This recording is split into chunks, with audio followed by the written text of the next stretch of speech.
Voilà, notre invité ce midi, on vous le disait il y a un instant, c'est Mawa S. Bakayoko. Bonjour. Bonjour.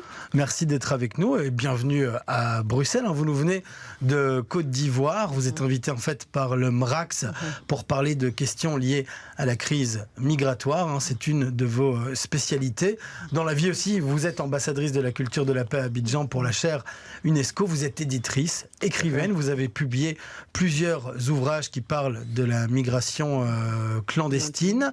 Alors, avant de parler de Bruxelles, j'avais tout de même envie de vous interpeller sur un élément d'actualité. J'imagine que vous l'avez vu, au moins 79 personnes qui ont perdu la vie sur un bateau de fortune de migrants en Grèce. Le bateau, il venait d'Afrique, il venait de Libye. C'est une catastrophe humaine. Ce n'est pas la première du genre, c'est probablement pas la dernière. Ça veut dire que ces tragédies, pour le moment, elles sont inévitables. Le compteur continue de compter. Ce décompte macabre là qui ne s'arrête pas. On est là en train de dire des RIP et toujours des morts, toujours des morts. C'est toujours des décomptes. Et c'est encore plus dramatique parce que là, on ne sait même pas le décompte total. On dit des dizaines de morts par dizaines. On est à 79 actuellement. Mais jusqu'au soir, on va passer la barre des 100 et 200. Ça déchire. Ça fait mal. On aura l'occasion, durant cette interview, de revenir à toute cette crise migratoire qui touche aussi Bruxelles, l'Afrique, le reste de l'Europe. Et on pourra en parler ici dans un futur proche. Ça pourrait toucher également d'autres parties du monde. Vous êtes arrivé à Bruxelles il y a déjà quelques jours. J'avais envie de vous demander tout d'abord, c'est quoi votre première impression là, quand vous arrivez à Bruxelles? La première chose qui vous marque, c'est quoi? C'est la taille humaine de Bruxelles. Je trouve que c'est une ville à taille humaine. Je m'attendais à des gratte-ciels qui allaient aller jusqu'aux cieux, mais là, je trouve que c'est normal et je trouve que c'est beaucoup arboré. Et là, ça m'a frappé. Ça m'a frappé. J'estime que nous, on a trop coupé nos arbres.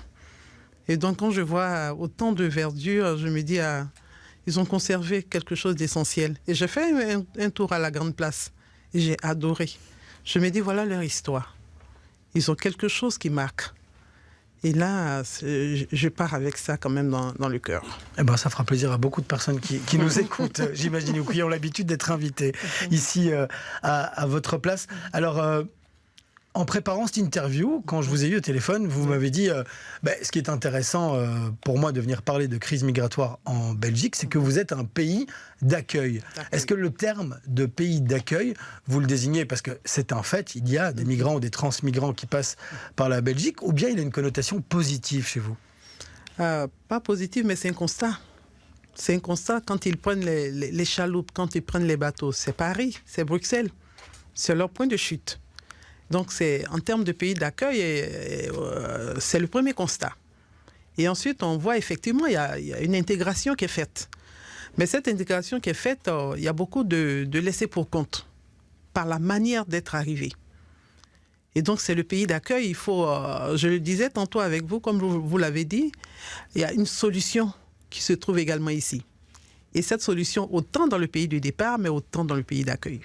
Mais voilà, on va pouvoir revenir au pays de départ parce que vous nous apportez aussi une expertise sur cet aspect-là. Mais tant qu'on est à Bruxelles, oui. Parlons-en encore un petit peu. On parle ici d'une crise de l'accueil, car on manque de place par rapport au nombre de personnes qui arrivent. On a pu faire de nombreux reportages ces derniers mois, ces dernières années, avec de longues files devant des centres d'accueil. Quel regard vous portez, vous, sur ces images que vous avez déjà dû voir ici ou ailleurs ? Mais c'est un trop-plein. Et donc, ce trop-plein, c'est clair, c'est ce marasme-là que vit tout le monde, les pays d'accueil. Et ce constat qu'on fait, c'est déchirant pour ceux qui n'ont pas... Il faut quand même reconnaître cet humanisme avec lequel ils sont traités. Mais c'est par défaut d'avoir trop de place que les files d'attente s'allongent, ça ne finit pas. Et donc, le problème est là. Autant ceux qui les reçoivent veulent bien les accueillir avec bienveillance, mais s'ils n'ont pas les moyens de le faire, on est forcé de constater je dirais, le problème. C'est un sérieux problème et c'est triste de voir ça.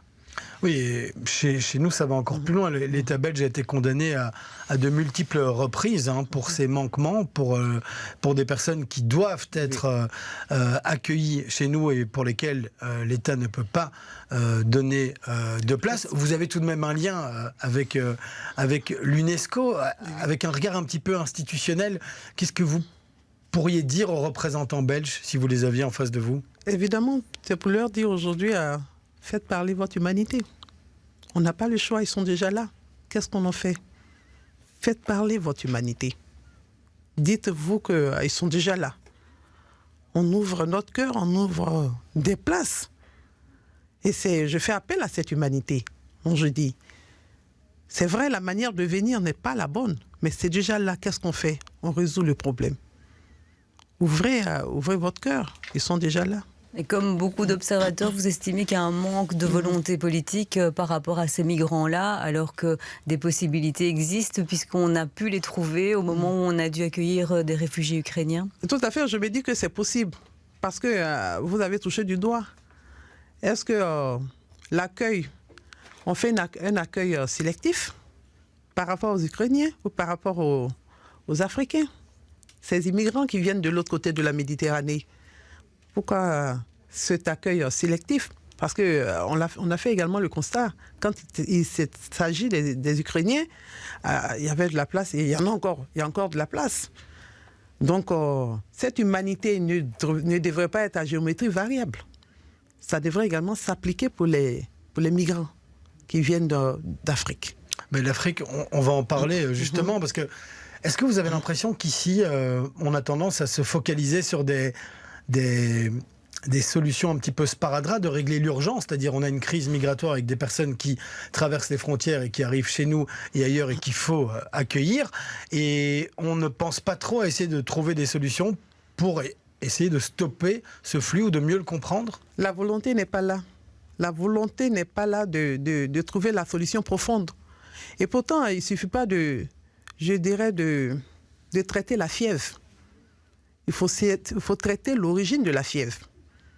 Ces réglettes ou ces sparadraps qu'on met sur le fronton de la Méditerranée, c'est des réglettes approximatives et qui ne trouvent pas de solution. On est tous conscients de ça. Ça ne marche pas. Ni en Turquie, ni sur les bords de la mer africaine, ça ne marche pas. Et donc, c'est à nous de se regarder, de dire, la solution là ne marche pas. Qu'est-ce qu'on fait? Et qu'est-ce qu'on fait? On a chacun un bout de la solution. C'est à chacun et c'est ensemble qu'on doit trouver la solution. Et des pays de départ et des pays d'arrivée. Et les bouts de solutions qu'il pourrait y avoir ici, dans une région comme Bruxelles ou un pays comme la Belgique, ce serait quoi pour vous? Déjà, il faut impliquer la diaspora. Il y a déjà certains qui sont sur place. Ceux qui arrivent, ils arrivent parce qu'il y a un rêve qu'ils poursuivent. Et ce rêve est souvent porté par ces diasporas-là qui arrivent souvent en vacances. Impliquons la diaspora, mais également donnons de l'espoir à ces enfants, mais sur place, avec de quoi faire, de quoi travailler. Donner, je dirais, cet espoir, ce rêve, avec des solutions viables. Trouver, créer des emplois, créer tout ce qu'il faut pour qu'ils restent sur place. C'est ce rêve-là qu'ils viennent poursuivre. Ça concerne les personnes qui décident de quitter leur pays de naissance pour des raisons économiques. Il n'y a pas que ça non plus dans les migrants. Certains fuient pour d'autres raisons idéologiques, politiques ou des conflits. Mais le plus important, c'est économique. Les conflits, c'est vrai, on en parle, mais dans les pourcentages, c'est économique. C'est ceux-là les plus nombreux. Les autres, évidemment, quand il y a des instabilités, et je reviens à le dire, la solution est globale. Autant pour nous, autant pour vous. Et la solution globale, c'est également la stabilité de nos États. On est tous comptables de ces solutions. C'est à nous tous de s'impliquer. Et ici, et là-bas. La stabilité, mais la création de pôles économiques pour permettre à ces enfants-là de ne pas partir. Et à ces diasporas qui sont là, qui vont parfois, pendant les vacances d'été, aller en griffe chez nous, on dit faroter. Alors, quand on va faroter, alors qu'on a pris un crédit ici à la consommation et qu'on va faroter, il faut leur dire la vérité. Pour dire non, ce n'est pas ce que vous croyez. Et donc, c'est des solutions globales qu'il faut trouver aujourd'hui. Et il manque quoi, selon vous, pour qu'on les trouve aujourd'hui? Vous avez l'impression que du côté européen, on a un petit peu baissé les bras? Tout à fait. Et j'estime que la solution trouvée par les Européens aujourd'hui, c'est une fuite en avant. C'est une fuite en avant. Ce n'est pas la solution réelle. Asseyons-nous, parlons. Ce n'est pas la solution. Ce n'est pas les sparadraps qui vont résoudre. Après, aujourd'hui, ce matin, on a 119 morts du côté de la Grèce. Jusqu'à quand on va continuer à compter? Et je le dis souvent aux enfants d'Afrique, parce que je tourne dans les écoles dans toute la Côte d'Ivoire. Je vais à Ouaga, je vais parler aux enfants. Je dis la Méditerranée, c'est le plus gros cimetière d'Afrique. Parce qu'on parle de clandestinité. Combien se trouve sous la Méditerranée? Combien de rêves qui sont enfouis là-bas? Il faut absolument que les Européens soient plus, je dirais, plus courageux. Et enfin, je voulais vous poser une question. C'est un petit peu en rapport avec la première réaction que vous avez eue en arrivant à Bruxelles, en trouvant la ville assez verte et très arborée. Une des raisons pour lesquelles on fait de plus en plus attention, c'est pour des raisons climatiques. Quand on parle du climat, de nombreuses études parlent dans les prochaines décennies de grandes crises migratoires dues au réchauffement climatique. Comment vous voyez, vous, ce futur de la migration entre nos différents continents? Bon, déjà, il faut signaler que le problème climatique, c'est les Européens qui l'ont créé. Nous ne sommes qu'une infime partie dans le problème créé par les Européens. Les usines, nous n'en avions pas. Aujourd'hui, quand on dit repousse, la couche d'ozone se repousse, s'en va un peu plus loin. Mais nous, c'est les pots d'échappement de quelques voitures. Mais en même temps, on est obligé de s'impliquer. On est obligé de s'impliquer en tant qu'Africains. On est obligé de regarder en face le problème climatique et de s'impliquer. Parce que cette terre-là, ça nous appartient à tous. Et à chacun de comprendre que la volonté aujourd'hui d'embrasser aujourd'hui ce concept écologique, ce n'est pas une alternative. On est obligé d'y aller. Et on doit le faire. Merci beaucoup Mahoua S. Bakayoko d'être venu nous voir ici en studio. On rappelle, vous êtes de passage à Bruxelles, c'est notamment pour une conférence débat sur les questions de migration qui aura lieu demain au MRAX. Je rappelle également que vous êtes l'auteur de plusieurs ouvrages. C'est l'occasion d'en montrer quelques-uns. Il y en a de nombreux, mais il y en a 3 dans cette série sur les questions migratoires, sur la migration clandestine. Merci beaucoup d'être venu nous voir. Merci à vous.